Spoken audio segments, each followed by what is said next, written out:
wet-ass P-word. Make that pull-out in weak. Hold up. Yeah, you effin' with some wet-ass P-word.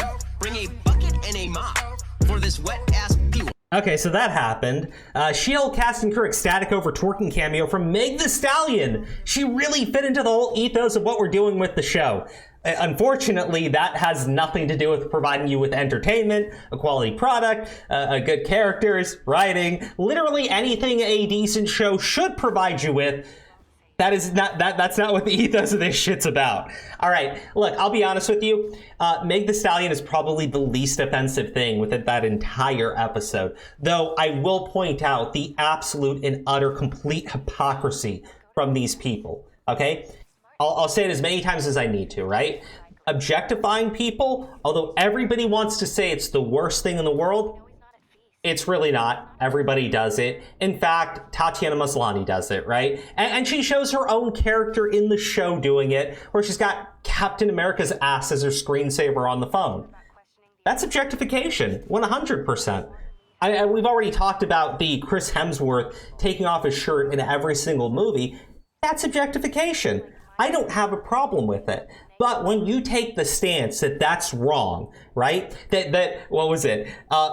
Fans are weirdly obsessed with the female hero's body while you're creaming your fucking pants to Hemsworth and Evans and even Rudd. What the hell? He's a comedy actor. What's wrong with you people?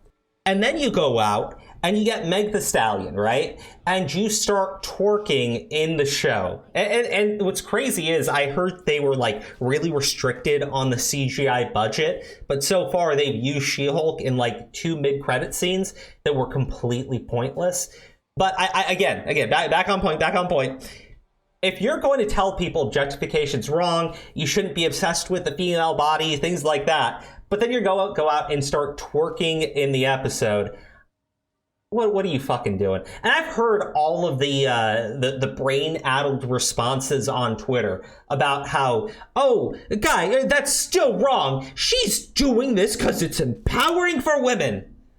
Hey, maybe so. Look, if you think it's empowering to, drop it down low and shake your ass, well, by all means, go for it. But you do not have the right to sit there and turn over your shoulder at the men looking at you going, stop staring! It doesn't work that way. It does not work that way. Just like if, again, I know I bring him up a bunch, but Chris Hemsworth, if he wants to work out like 10 hours a day and then rip his shirt off because he feels it's empowering, he's gonna be objectified. Right? He just is. You don't get to have it every single way you want it. I'm sorry. And actually, I will say this. I used to appreciate like the 3rd and 4th and 5th wave feminist types who would come out and say, yes, they're objectifying men. Yes, they're doing it, but it's completely 100% okay because men did it to them first. At least it's honest. It's a depraved way of looking at the world, but it's honest. What's going on here, though, right? You're being told, hey, I'm going to shake my ass. Hey, I'm going to talk about other people's asses. Hey, don't talk about mine. Like, fuck off. I mean, like, what am I even supposed to say to this? But look, let's be honest. Meg the Stallion wasn't even the worst thing in the episode. Okay, and I want to read through a bit of this article because there's an image, and when I get to that image, I'm going to lose it a little bit because I really like these characters, and it just sucks what they did to them. To the cast and crew of Marvel's She-Hulk Attorney at Law, the cameo from rap artist Meg the Stallion in the Disney Plus series' latest episode may be one of the biggest highlights of the entire series, if not their entire lives. Man, you know what? Let's just be honest. It's because they got to meet Meg the Stallion. The entire writer's room was probably giggling and losing their minds that they got to meet and hang out with Meg the Stallion. And good on them. Unfortunately, because they had to put that into the episode, bad on them. Very bad on them. The WAP artist made her Marvel Cinematic Universe debut in the series' 3rd episode, The People vs. Emil Blonsky, whose B-plot sees Jennifer Walters' former co-worker, Dennis Bukowski, hire the Superhuman Law Division of GLK&H for representation in suing his ex-girlfriend, a new Asgardian light elf named Runa, for having used her shape-shifting abilities to deceive him into thinking he was dating the real Megan. Now, look, I'm going to be very clear here. What they describe in the episode is more akin to like the Revenge of the Nerd situation, where somebody pretends to be somebody else and engages in, you know, sexual activity. And I remember when all the feminists said that that was sexual assault and rape and all this other stuff. But anyways, I guess in this episode, it's, you know, not that big of a deal. You know, I mean, it's mostly the money that he wasted on her when he thought he was dating Megan. Eventually, after a brief trial, a judge finds in favor of Bukowski, awarding him full damages in the amount of $175,000 and sentencing Runa to 2 months in prison for her earlier attempt to impersonate him and have the case thrown out. You know, when they talked about how they don't know how to write legal dramas and everything, yeah, 100%. As the judge brings down his gavel and Runa starts to panic over her legal loss, the actual Megan is shown celebrating the ruling from the gallery, gleefully shouting, "That's right, there's only one Megan the Stallion," which officially confirms Megan the Stallion is a part of the MCU. Like, she exists within the MCU. I'm sure that makes everybody ecstatic and happy, because they could never have Meg the Stallion take on the role of a superhero, which would have been the next logical step. I'm sure that they're already in talks to get Cardi B or something. She can be Storm. We can have Cardi B be Storm. Now, there's two other parts in the show I want to talk about, and the first involves the Wrecking Crew. And, well, here, let me just play it. If your powers, you better be able to back it up. When did I ever strut around and show off my powers?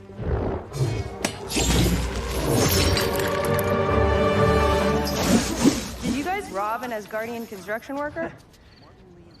Yeah. All right, let's do this.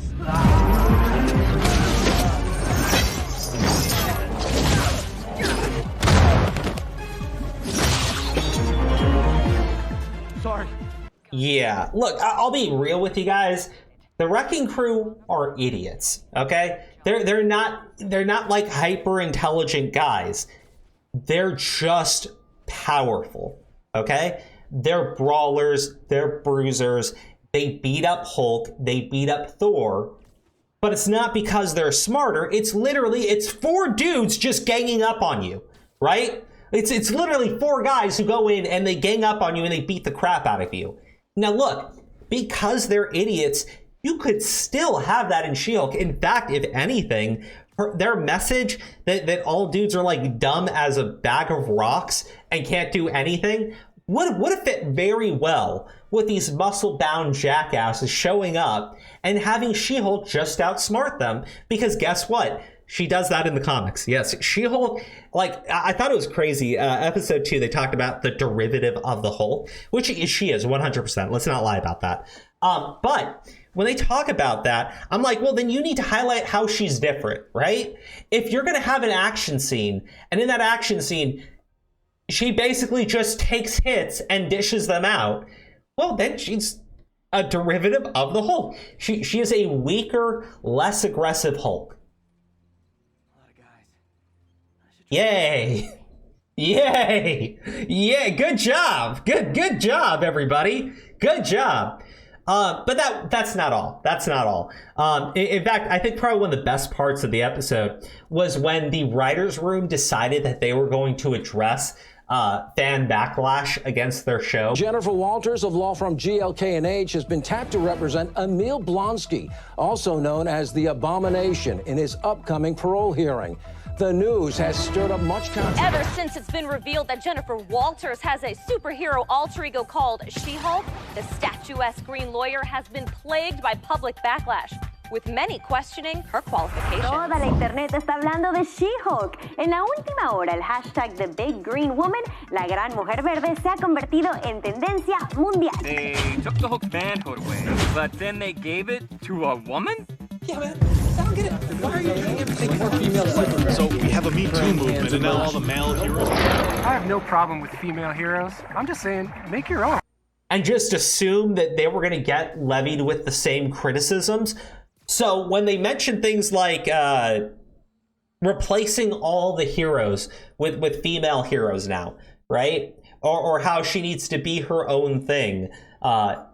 Guys, Yeah, I mean, that's a legitimate criticism of Marvel Comics, not the MCU, because in the MCU, you've actually only had, to my knowledge, 2 female swaps of characters, and one wasn't even really a swap. You had Lady Thor, who, I mean, she dies, and I don't think she interacted with that many people on the planet. So I would kind of like say she's a maybe, a maybe. But then you have the other one, which is literally She-Hulk, right? So I'm sorry, but like that doesn't even make sense within your own universe, let alone using it to address fan backlash, because my dudes, everybody knows She-Hulk is like a long stay in Marvel Comics. I really like this comment, the affirmative action comment, and I was like, actually, that one's true. Like, that one's objectively true. Okay, it's not just true for the characters in the show, it's true for the entire writer's room. She-Hulk in the show is hired specifically because she has superpowers, and they want to hire somebody with superpowers to represent the superpowered law firm division or whatever. I mean, look, she was not hired for her skill set. She was literally hired because she's a Hulk. Now let's take that to the writer's room, right? The writer's room was hired because they're women. I mean, they wanted a majority of women in the writer's room because they decided the best way to tell She-Hulk's story was, from the perspective of a drunken wine ant. Anyways, guys, I don't know. Like, I think I might actually post another video when episode 4 drops, just because I'm having fun with it. I am. This show is like so awful. It's not bad enough to be good. It's more like I like pulling it apart and talking about some of the most like atrocious things that they can do. In this episode, think about it, right? They took the Wrecking Crew, who are these big bulky ass dudes, and they made them weak and scrawny and barely able to even put a hit in on her. And by say barely any, I mean they didn't. They swung at her and it did no damage. You then have the twerking She-Hulk at the very end, which they're wasting how much money in CGI to do that? Because again, they have a very limited budget and they were told to cut back on the She-Hulk scenes. So there they go, wasting their money. And then finally, as if like one of the weirdest things that you can do, they included what is basically a sexual assault story and played it up for laughs.